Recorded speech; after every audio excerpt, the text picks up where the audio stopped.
What's up everybody, this is Cory from Keen Ramps. Today we're gonna compare a very common ramp that you can find on Amazon, this little 1080 one here. And we're gonna kinda compare it to our KICKER ramp, which is obviously a lot beefier. It's gonna last a lot longer. You can hit it with more speed, the list goes on. But the other thing we wanna do is kinda show a stress test of sorts of how much more durable ours are than those plastic ramps. Those are really common. They've been around for probably like 20 or more years. Actually, that's kind of where I got the original idea of the specs of this KICKER ramp. There was sort of a bigger version of one of these, and it had a little bit more of a radius to it. It was wider. The specs were actually pretty nice. Like if you filled it with dirt or put cinder blocks in front of it, or maybe taped like a plate to the front, it actually gave you a nice kick. And I remember just thinking like, I wish this was just heavier and stronger and it would be a pretty legit ramp. So that was sort of the original thought on making this KICKER, was let's just make that but good. So I kind of wanted to touch on that. I also wanted to touch on, a lot of people will reach out and be like, why are your ramps so much? Well, for one, wood and steel are through the roof after the pandemic. So unfortunately, we're trying to keep things down as much as we can, and we're absorbing as much of those costs as we can and trying not to pass them on to you guys. But at the end of the day, you know, you kind of get what you pay for. Buying something like this, I think they're like $60 on Amazon. Yeah, you could buy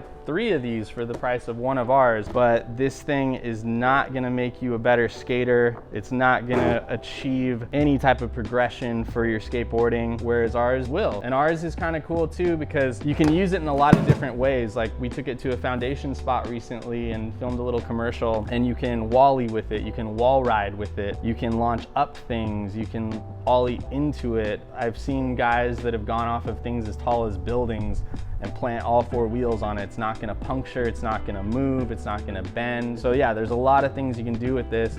And it weighs right around 35 pounds. So it's relatively lightweight. Like I think I've pushed with this thing like a mile before, and you know, your arm might get a little bit tired, but you can like set it on the nose of your board, push around, take it to street spots, take it to your friends' houses, throw it in the back of pretty much any car. It'll fit in like the most compact vehicle you can think of. So yeah, this is at the end of the day, one of like our most simple obstacles, but it's kind of the most versatile. There's a lot of room for creativity, and you can kind of open up a lot of like new spots on the street. So the possibilities are kind of endless with this KICKER, and a lot of pros love these things. Like Sibo Walker, I remember I gave him one time, and he was like blasting switch frontside flips like waist high and nollie half cab flips and all kinds of stuff. So it's not just for like boosting. A lot of times the radius will throw people off, but that kick, once you figure out the sweet spot to pop, it really opens a lot of doors and it can really like boost you. Our KICKER ramp is all made here in Long Beach, California. The wood is an ACX grade plywood. It's cut on our CNC machine, so it's perfect every time. The screw holes are perfect. And then we have a layer of a 3/8 CDX grade wood just for some extra support, make it a little more rigid. And then we have the top layer of a 1/4 inch Baltic birch, which is a smooth sanded finish. Holds up pretty well in weather, even if you don't treat it. And then if you put some type of exterior coating, it'll be that much better. Same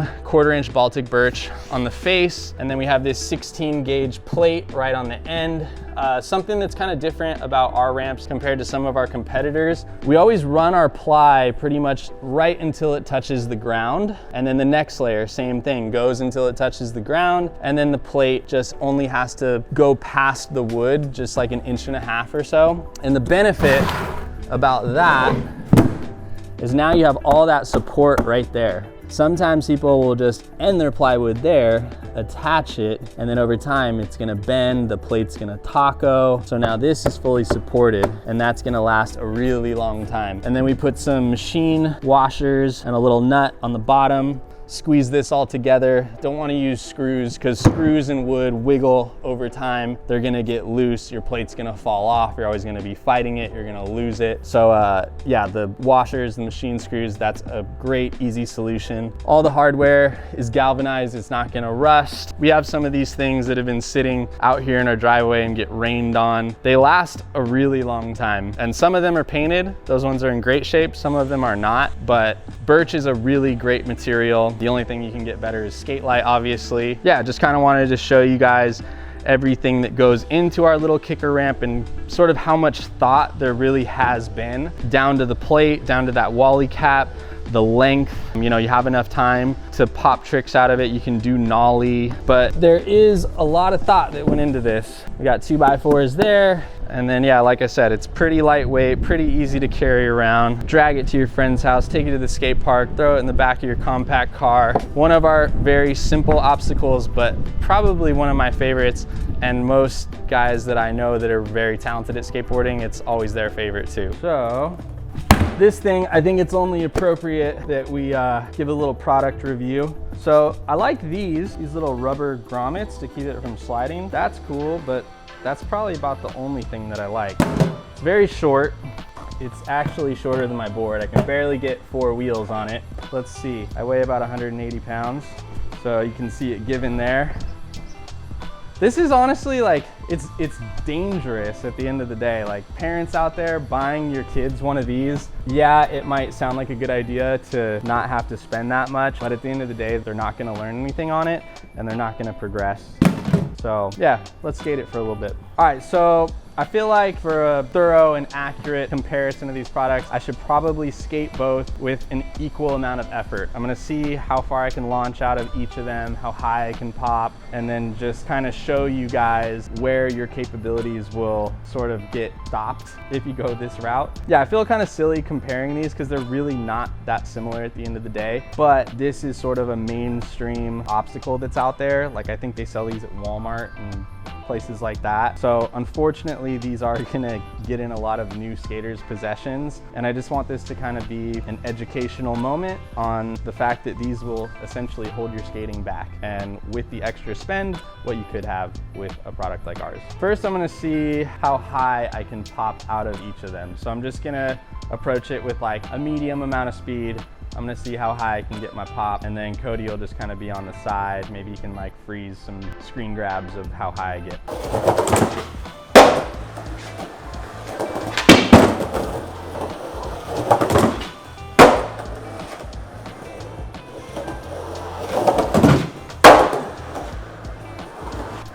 Did that move? Oh yeah.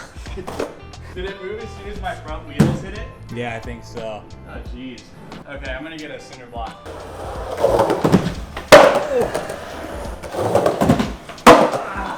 I'm scared every time I'm doing it too. I feel like, I don't know, I'm just gonna stop or it's gonna cave in. All right, that's probably as high as I'm gonna get off this thing. I'm not getting any more than that. So let's try distance. See how far I can go out.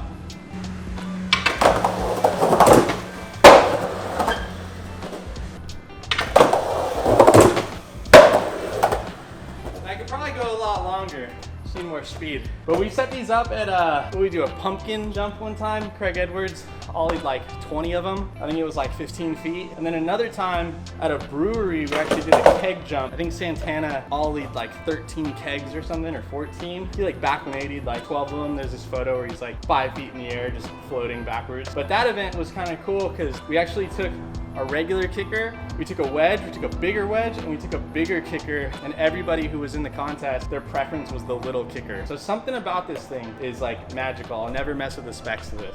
Kicks you just right. All right, so long ollie on the 1080. I feel like I'll probably go like right there.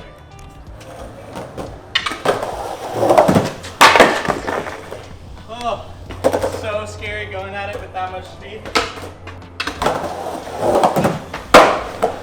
I think I just like floated it. I didn't even ollie.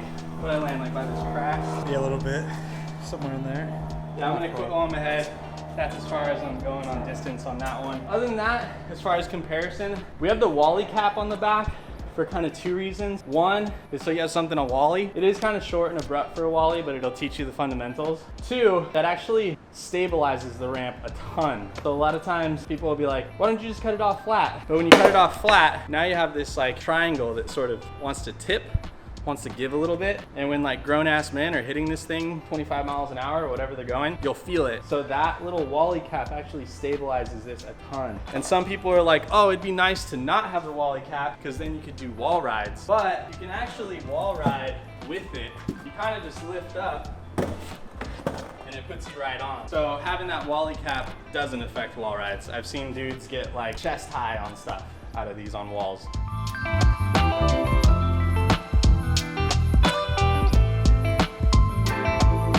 Okay, so we looked into how high and how long we can ollie out of each of these, or I can. Obviously I couldn't get very far. Every time I was hitting this thing with a good amount of speed, I felt it kind of grab my front wheels, which was terrifying. So I don't really care to do anything else. I mean, we could be like, oh, does it wall ride? Can we wallie the little face? I don't think there's any point to that. So maybe from here, we'll just go straight into our stress tests. Kind of got the idea from those dudes at Footprint. They like bounce the bowling balls on their insoles and they just like stop because the insole like absorbs everything. And then when they bounce it on the competitors, it bounces again and again.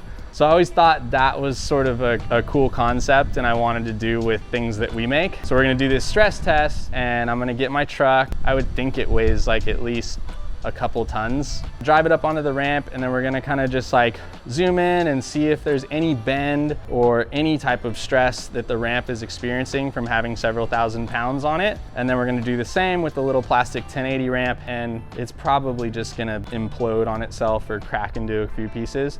But I am curious just to see how it breaks.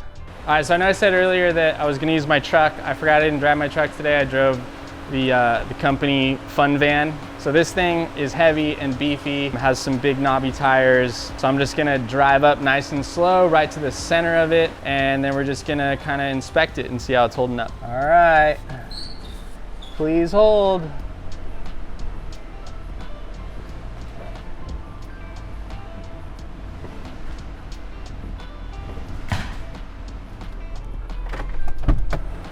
Okay. So I heard like the tiniest little crunch. I feel like maybe that's the plywood cracking a little, but it's not cracking all the way through. I mean, it's supported with all the 2x4s here. It might just be in between these two ribs where I'm getting that crunch. So if I go up a little further, I'm fully supported with a 2x4 there. And yeah, I feel like I should go up a little further. This feels like a cop out. I feel like I'm cheating a little, just barely going on it.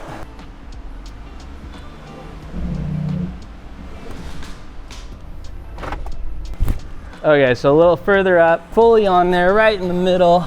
Yeah, no signs of bending or anything on the plate. Feels good there. Yeah, we're on there, right in the middle. So several thousand pounds on one of our kicker ramps. Clearly you can jump off a building and put all four wheels on this and you're not gonna puncture any holes. And then on top of that, just as it weathers and you leave it outside and it gets rained on, just know that you have all that stability to wear through before anything bad is happening to this ramp. Yeah, I'm gonna back off and then we'll go for the 1080.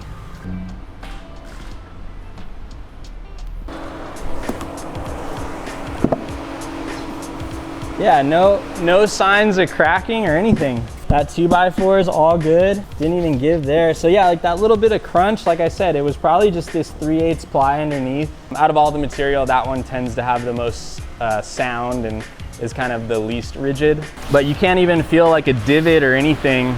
We actually had a customer one time who had a 2x4 quarter, I'm pretty sure, and they lived in Huntington and they sent me a photo and it had this tire mark that went right up the middle and then it curved off to the side. They said some guy was like driving down their street in a Porsche, texting, like not paying attention, fully like launched his car, probably fucked up his alignment or shocks or whatever, but the ramp was fine. And the dude was just like, hey man, your ramps are really strong, like car went over it. So yeah, just wanna like communicate that with you guys. Like we build these things to literally just be bulletproof and withstand anything that can happen to them. So now that we did the stress test on our ramp, let's do it on the 1080. Hopefully we don't, I don't know, hurt ourselves or the truck or tires.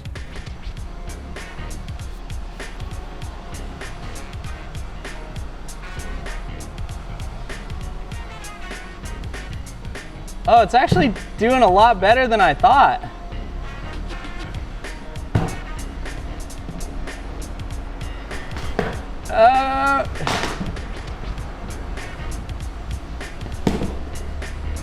Yeah, it's just making it a pancake. I think that concludes the stress test and this video. Oh no, I'm rusty. Damn it. This makes me think about those guys who have like trick shot accounts. Like, can you imagine how long? Woo! All right. Oh, back to back would have been so sick. Woo. That's it. Swish. Okay, back to back, right here. Feet or head? Okay. Damn it.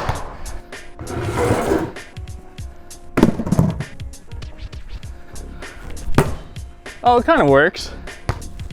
It works first try. We're like the better ramp. Ah, come on. Damn it. Oh God.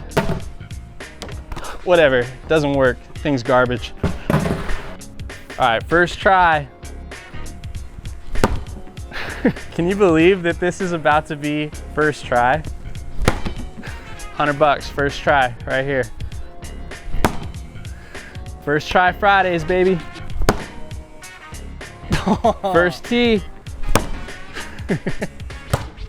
Right here, first go. All right, no more first go. Oh, first try. No, in reality, we spent like an hour doing that.